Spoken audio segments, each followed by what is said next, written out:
What's up, YouTube? Welcome to another video. Today's October 21st, 2024. And man, gold and silver are on a tear. If you guys are into precious metals, gold, silver, investing, please like and subscribe. Check out my website, My Road to Wealth and Freedom. Link is down in the description below, where I talk about a lot of coin collecting, gold articles and whatnot. Quick disclaimer though, I'm not a financial advisor. Do your own research. Get a financial advisor before doing anything like buying gold, silver, or following any of the stuff I talk about on the channel. It's for entertainment, information purposes only. All right, so gold, we're at just about 2740 US, $2,740 US. And that's an all-time record. Silver is breaking out. We're at or just above 34 US dollars. Man, rumors are swirling about the Russian central bank stacking gold, or not gold. We know they've been doing gold for a while, but adding silver to their central bank reserves, adding platinum, palladium, and all that. These are, I don't know if this is real or not. It's all kind of rumors and lots of stuff swirling around, but the metals definitely are catching a huge bid higher. And of course, this is on the back of a lot of worries about, returning inflation. Mid-East worries, there's worried about maybe like an oil shock or something like that. Although that seemed to calm down. Oil's about under 71 US a barrel. Last week it was at about 79, so it's kind of pulled back about 10%. And yeah, so lots of crazy stuff happening. I just decided to do this. I don't really have any great things to add about any of this stuff. I just thought I'd pull out some of my silver, some gold, and just kind of do a video, just kind of talking maybe a little bit about, the stacking journey, or, maybe you're watching this and you're new to this, precious metal stacking, and just kind of want to know, like, what the hell is going on here? So yeah, I've been buying precious metals for a long time, especially in earnest since about 2020. I've had a long-term coin collection. I'm always showing you guys my latest gold pickups, and it's always these a 1930 Venezuela 20 Bolivar, or a franc, a rooster, whatever it is that I pick up. Usually I like to get old European gold, and US gold as well. I just really like, I guess pre 1930 or pre 1935, let's call it, gold. And I just think it was really cool. They were on like a gold standard back then.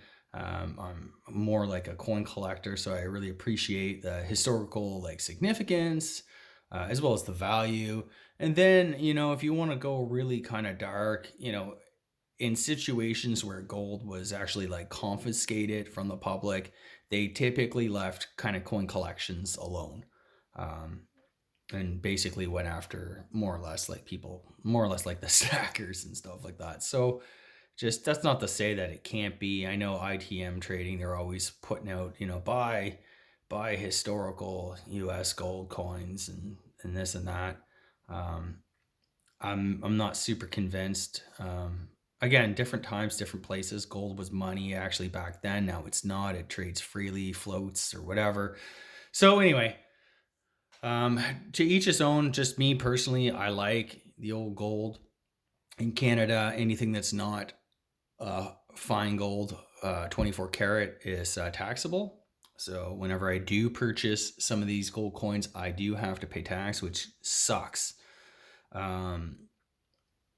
But yeah, it is what it is. On the flip side, pure gold and silver, no tax. So if you're looking to straight stack, buy the pure stuff. If you kind of like the historical stuff too, buy a little bit of that, man. But what I was kind of saying in my last video, when I was showing off some of the gold coins I bought, I actually forget what I bought. Sorry, guys. But anyways, whatever I said in my last video, I was like, it almost really doesn't matter. Like, it matters how much you pay for something, but in a way, it kind of doesn't. I've been buying and stacking these coins the last so many years, gold was, after the COVID jump, gold hit about, I think, 2050 an ounce or something like that. And then it kind of retraced back to like 1680, all of this stuff. Gold was kind of, it was in favor briefly, then kind of went out of favor, and then it just sort of slowly muddled higher on the bank of central bank buying, especially since the February 2022 invasion of Ukraine, the Russian invasion there. The US, they froze the Russian assets, the treasuries, and that kind of sent, the BRICS and other, a lot of countries stacking gold. And yeah, there's a lot of speculation that maybe gold will make a return. I think I've discussed that at length on this channel as well. Again, nobody really knows for certain how it all kind of plays out, but I think in general, people, at least smart people, have really recognized, Western governments in particular are really just stuck. Our asset markets are at all-time highs in what some say is the largest bubble ever. Um, and a few years ago, I was reading this book called Boom and Bust. It's a short read, 200 pages, really, really simple to read, but really brilliant analysis. And there's kind of this like theory that they have back in, what causes bubbles, how do they evolve, and all that stuff. So I highly recommend guys pick it up, read it. It's just so informative, and it goes through all the major bubbles, land bubbles, of course the Japanese real estate bubble, subprime in U.S., the 29 stock market crash. There's been many stock market crashes in history and stuff like that. But one of the main things, one of the most interesting things that this says, and I'm borrowing too, what's that guy's name? Big hedge fund guy, always calling for bubbles. His name escapes me right now. But anyways, they basically say, like, it's to have one bubble burst is a problem, but when you have many bubbles bursting, the more bubbles bursting at the same time, it just basically unleashes hell on earth, and it completely destroys, um, basically a generation of savers, investors, and it is really hard. So Japan, for instance, they had not only a stock market bubble in the late 80s, early 90s, but a giant real estate bubble that was even bigger than their stock market bubble. And to this day, they've never got out of that, and it's probably unlikely that they ever will. And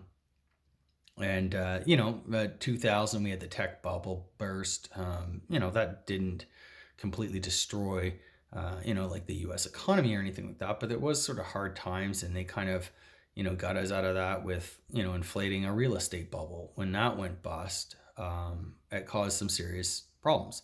So, all by way of saying, these bubbles, when they burst, are a big deal. Real estate and stock risk assets, I guess, are, particularly damaging. But now we also have what many would say is a bubble in sovereign debt. That is one of the absolute worst ones, because not only do we have stock markets at all-time high, real estate has kind of taken a breather in most places with higher interest rates and stuff like that, but it's definitely not down. I wouldn't say we've experienced a major crash. I mean, prices, I know in Canada, some areas of Canada, prices have sort of come off as much as 30% in some of the most overvalued pockets of real estate in the country. But generally speaking, I think prices, of course, the realtor associations will always say they're flat year over year or whatever, but they're probably off maybe 10%, let's say. Again, depending on where.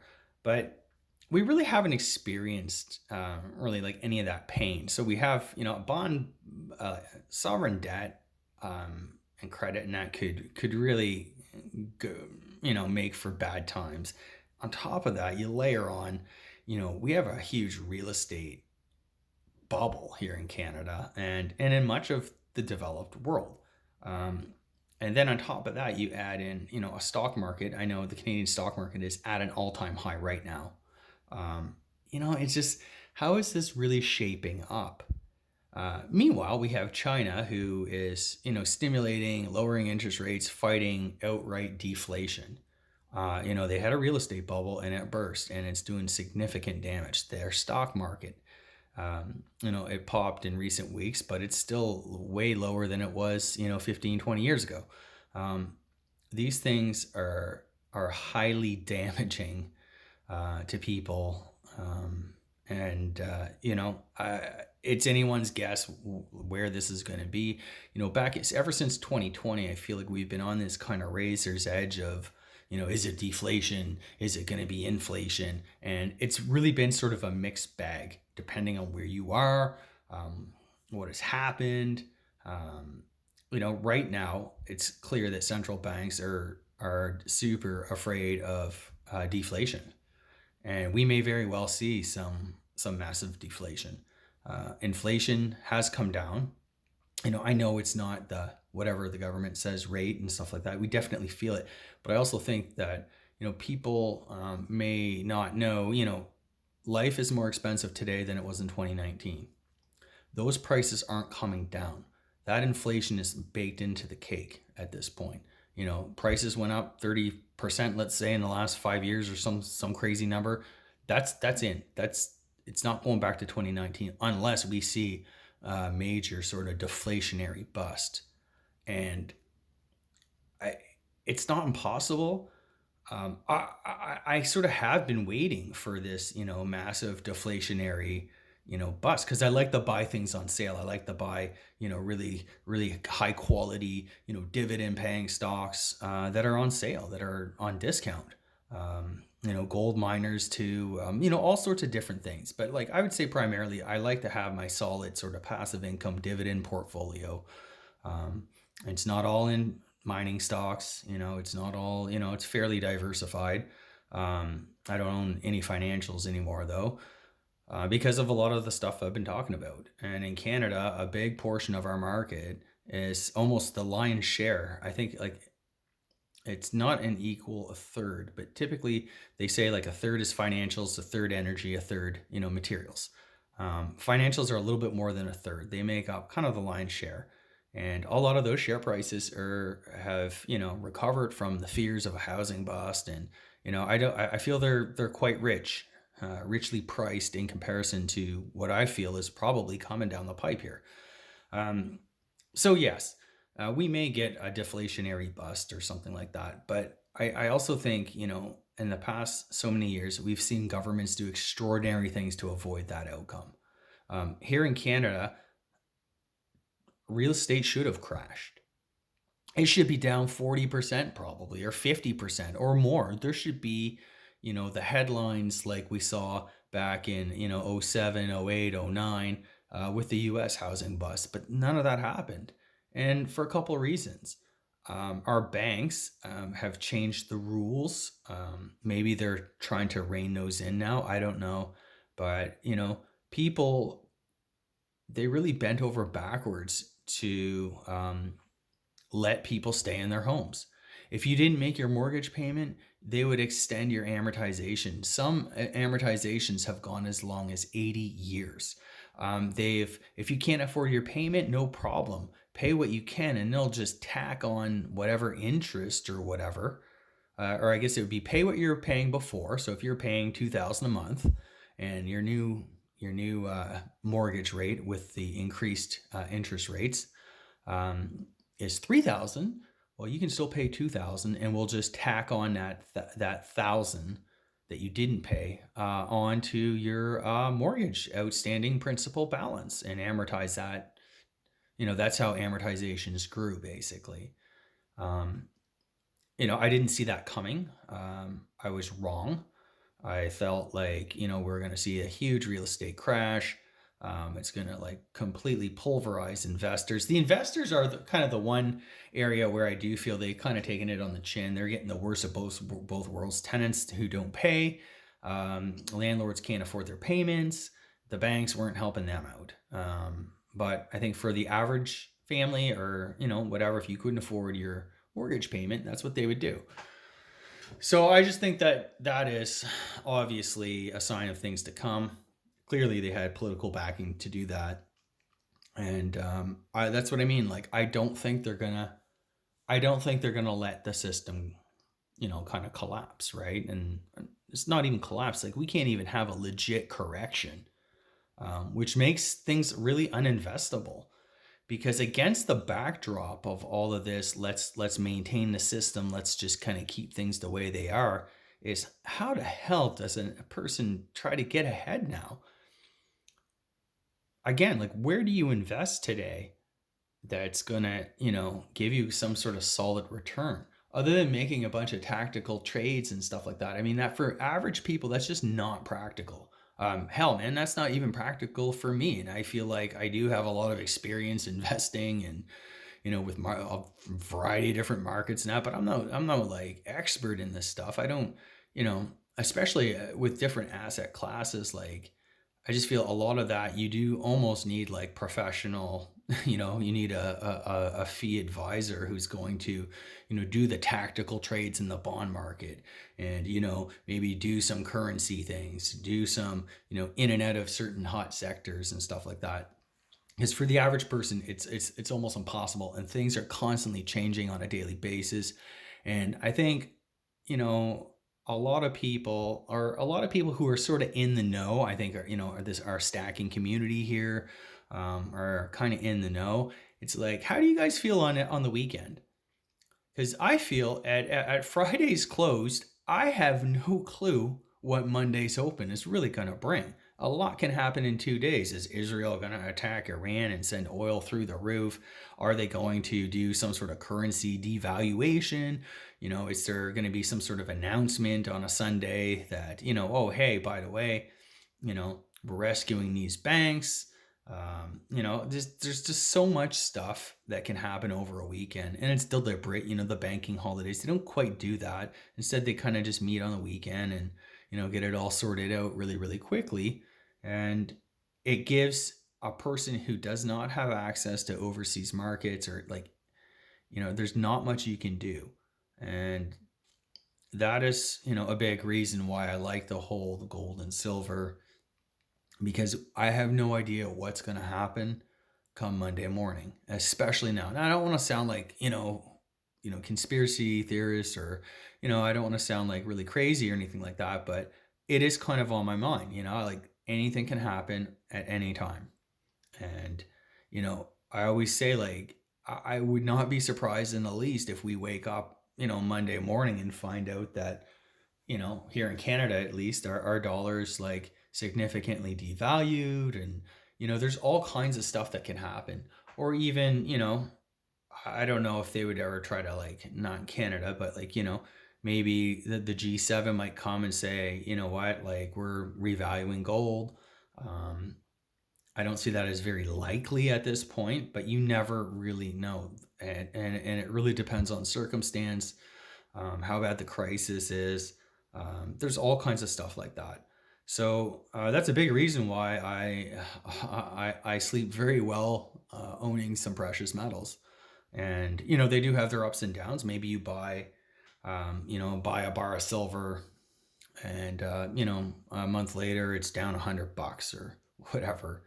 But you gotta just sort of balance risk. And I just don't think, at least in the West, that true a true appreciation of risk is really in the cards right now.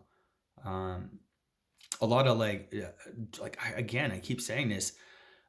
I, I I've never ever met anybody um, who owns gold and silver, flat out. I've never really kind of met other coin collectors, in my, like, friend group, or, my acquaintance circle of acquaintances and stuff like that. People really don't know. They don't understand. They might think it's kind of cool, like a little fad, like, hey, I'll buy a silver bar, and, kind of like, ornament, that type of thing. But they don't really understand the true purpose behind it. And if you do try to maybe explain some concerns, they look at you as if, like, you're completely nuts. But I do think that, things can get really, really crazy, especially given, the backdrop that I just mentioned. an over indebted consumer, over indebted governments, over indebted, like just we are awash in debt. There are wars happening. Probably likely those wars will continue or maybe even develop into something much larger. Hopefully not, but there's possibilities. There's always that unknown. And we could have a major banking crisis. We could have, like, bad things have happened historically and will. We're not special in this time. Um, so now more than ever, I think people should really pause, maybe take a look at their investments and say, like, how, if bonds blow up, how much debt am I carrying? You know, where am I at with my stock portfolio or ETF or index fund or whatever? Like, maybe I should kind of take some money off the table, diversify a bit. Yeah, I just think that might be a prudent sort of thing to do. But yeah, anyway, so I just want to kind of move on that and just basically celebrate gold and silver hitting all-time highs, or at least gold and silver kind of breaking out. Again, I was looking at um, the price for a 10-ounce bar. I mean, in Canadian dollars, we're above $500 now. So this was a bar I got many years ago. You can get them at Spot. They still have them. Silver Gold Bull 10-ounce bar at Spot. Of course, Spot now is much higher than it was, when I got this. And this is not a new bar. They've been doing this for a few years, anyways, 5-10 years, something like that. And yeah, it's a good little starter 10-ounce bar. I like it. I got it. Our RCM bar, of course. 4.9 fine, beautiful matte finish. I really like the 10-ounce silver bars, and I do kind of kick my butt. I think it was like 2 years ago, silver had really come off. We had that run up to about 30, and then it kind of came off to, I don't know, 18 or something like that. And I wanted to really buy a kilo bar, but problem with buying like a kilo, like problem with buying silver, I'll say, is that the bigger piece of silver you get, it's almost like it's harder to sell, especially when the price goes up significantly. I mean, a kilo bar, there's not many people. At the time I was looking at it, I think it was around $1,000 Canadian. There's not many people who's going to be like, oh, hey, I just really need that kilo bar. I'm going to buy $1,000 kilo bar from you.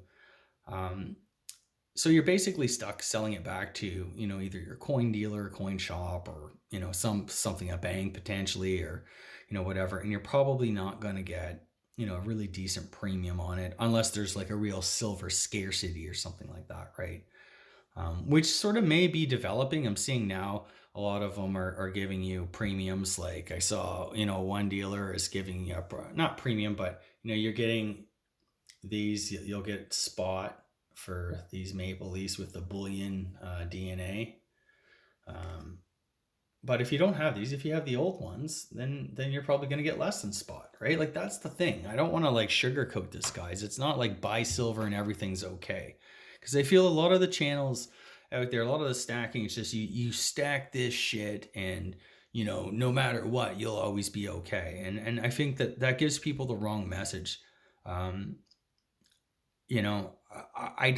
not that real like price sensitive when I buy things. I kind of am when it comes to silver, just mainly because of what I said. It's not super easy to offload large pieces of silver. You can always get rid of your coins, but there's such a huge premium attached.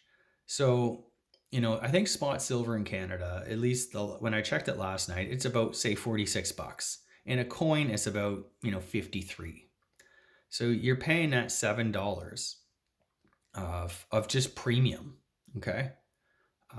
Now maybe silver goes to 50 US, and that might be like 70 Canadian, and they'll give you, whatever for your coin and stuff like that. And maybe you can play that game. But honestly, and what's kind of kept me from really stacking silver really hard, is that these premiums for physical. And, I know, you might have seen Andy Scheckman on, oh, the premiums, or, that's, you get those back, or, it's okay and this and that. Like I don't buy that. I don't like the idea that I'm buying something at an extraordinary premium, 10 to 15%. And if I had to turn back and sell it, I instantly lose money. A lot of money too, right? And I think that kind of turns a lot of people off, and maybe they might be a bit surprised when I say something like that, right? But it's kind of true. Um, so anyway, that's kind of my spiel on that. So how do you get around that? Well, if you want to really try to get around that, if you're looking just to kind of capture the price appreciation, there are like ETFs, the Sprott ETF, a PSLV, that's a physical silver trust. You can buy that. I owned that a few years back as I sold it, and I actually never did get back in, but so I kind of missed that. I guess I was focused on other things or whatever. But that's kind of a way to play it. And I mean, if you're not that, like, definitely own a couple tubes of silver or some bars and stuff like that. I like precious metals. I'm comfortable holding them. I don't need to sell them tomorrow to make ends meet. um, I just want to also say, like, how am I approaching this? Okay, well, my family is debt free. We own our home free and clear. I don't own any investments on margin. So everything I own, like, I don't have a margin account. I have a cash account.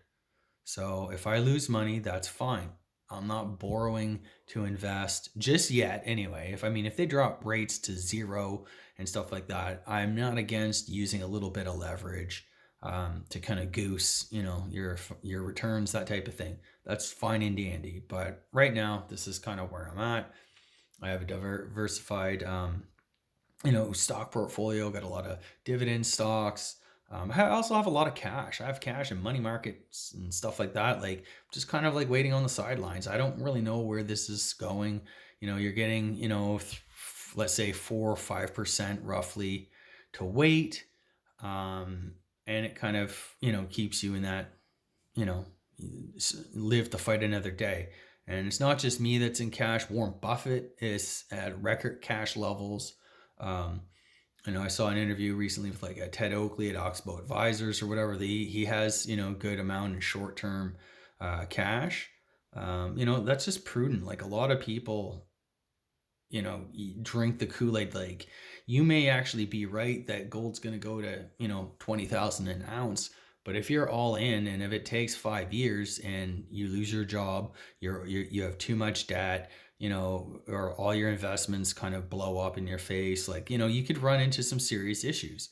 So I've always felt like doing things, like when it comes to investing, I just found in my life has worked best when I've done things, when I've taken like calculated risks from a position of relative strength. And that's where it's at. If all my gold and silver fell to the lows of the last decade or something, thousand, or what is it, 1100 an ounce US, and you know $12 or something like that for silver, I'm totally fine with that. I'm not going to be like jumping for joy. But again, this stuff is not a huge portion of my overall assets. I hold it because it can have, in the worst circumstances, gold in particular is going to preserve my family's wealth. I have enough of it that if we run into a shit hits the fan, or they revalue and stuff like that, and my other assets fall dramatically, gold will definitely make up for that. So that's basically why I hold it. It's financial insurance. It's a hedge. You know, um, it's something that we can fall back on if pension schemes fail, pension systems fail, your investments, completely blow up and they don't come back for 25 years. Or if, that would be more a deflationary kind of bust. Or, things blow up and governments turn on the taps and start printing money like crazy to kind of, reflate, and we end up with crazy hyperinflation or something like that. Those are all things that can definitely happen. Um, and, you know, so that's basically what I'm doing. That's why I hold this stuff. One day I want to retire, and I just want to maintain. I'm not doing this to get rich. I don't think, it's funny. Like most, most people who have more than a million in net worth, let's say, um, really focus on preserving their wealth and not trying to, like, you know, hit the ball out of the park. Um, you know, that is kind of something that I've noticed in myself, through my investing journey. That sort of psychological, um, I want to say it's a barrier, but I took a lot of risks in the last, like, especially the early '08, '09. I took major, major risks. I borrowed against my home at the time. I invested in financial stocks at the absolute worst, like, when in a major financial crisis and stuff like that. And I took huge risk that I thought I understood at the time. I thought I knew what I was doing, but I actually really didn't, because I never played the, well, what if that didn't happen? What if this happened instead? And there's kind of a lot of stuff, um, and it worked out splendidly. I was investing my paycheck. I was single at the time. I had my own place. I had a mortgage on it, but my job seemed fairly secure. I don't know. I took risks. It was time to take risks you know Now, many years later, I have a family, I have children and stuff like that, that you actually have, like, real responsibilities that I just would not take those kind of risks today that I did back then. It's one thing, when you're in your 20s. It's one thing to kind of make a major financial mistake and have to rebuild from nothing. I mean, really, how much money do you really have at age, in your mid 20s, mid to late 20s, even? Like, hardly anything. Who cares? You can fail many times over and it's not going to hurt you. But once you actually have a substantial nest egg and you actually have, people who depend on you, and you can actually screw not only yourself, but your loved ones, that screw their lives up, by taking crazy risk and drinking crazy, like, all the Kool-Aid. um, that's kind of what I think. So anyways, that's why I own a little bit of gold. Um, Not to get rich, but just to kind of hedge and to have that insurance. And if, I can afford to, I don't think it's going to go down. Maybe it goes down 50%. I mean, that's fine. It's not going to kill me. Um, and I have other assets. Like, when you're debt free, there you have a lot less to worry about. I don't need to do anything. And that's the other thing too. I don't need to make crazy returns. For the last 4 years, and again, just a quick aside, in 2020, when the markets collapsed, I kind of did about half of what I did in '08, '09. I took some big risk in March, when the markets were crazy and crashing, and I did have a lot of cash on the sidelines in the fall of 2019. And at that point, I was thinking, hey man, I did really well. I'm gonna sell. Things seemed a little bit overheated. I'm gonna get out. And then I started seeing the headlines about the repo blowing up,